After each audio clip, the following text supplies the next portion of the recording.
According to Ministry of Finance, there is an increase in the state budget deficit until the end of August 2019, reaching 199 trillion rupiah, or equal as 1.24% of gross domestic product.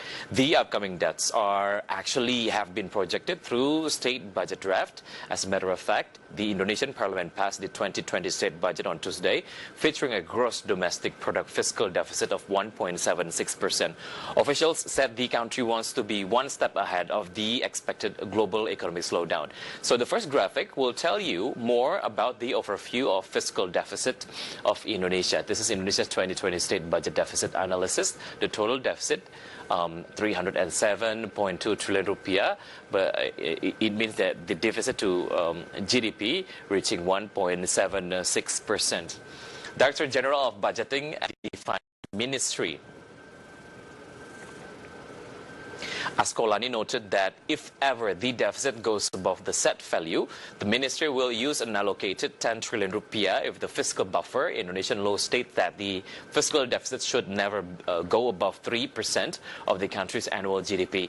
If the deficit exceeds the 2019 value of 1.8%, the ministry is expected to use the buffer to neutralize the effect of potential changes in government policy.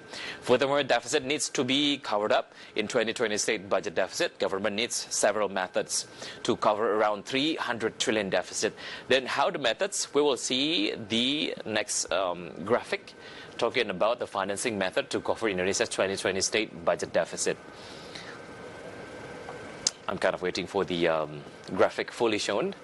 Of course, the strategy to cover Indonesia's 2020 state budget deficit by having debt as much as 351.9 trillion rupiah from loan, 5.1 trillion rupiah, and from other sources reaching 25 trillion rupiah. To cover up the deficit, government debt plays a big role other than loan or other financing mechanism. The deficit financing originating from investment is minus 74.2 trillion rupiah, while the guarantee obligation is minus 0.6 trillion rupiah. The 2020 state budget deficit has not changed from the 2020 state budget draft. The maintenance of this deficit is aimed at maintaining fiscal sustainability. With this magnitude of deficit, the government can provide stimulus to the economy, implement development programs that can sustain economic growth, employment, and reduce poverty. For information, government debt is a percent of GDP that is used by investors to measure a country's ability to make future payments on its debt. So we can say that debt is one of the indicators that measure the compatibility of a country, of course. How about Indonesia national debt in whole 2019? We can see it through the next graphic. Yes, this is the amount of national debt in 2019 from January to August, and the trend actually quite volatile. The lowest national debt happened in January, the total of the national debt reaching 4,498 trillion rupiah, but the highest one is happened in August. It was reaching 4,680 trillion rupiah.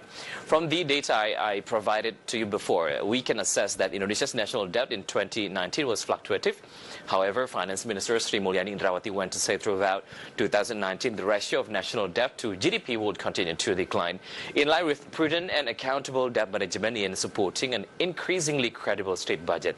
So it's not actually a bad thing, right? Talking about national debt, of course, the government had measured the measurement long before. So what's the composition? We can see it to the next graphic. This is Indonesia's August 2019 national debt composition.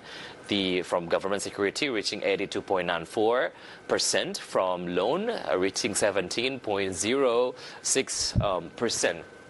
An influx of foreign capital inflows to the domestic government securities, or SBN, remains strong despite adverse global economic dynamics. But the bigger proportion goes to government securities.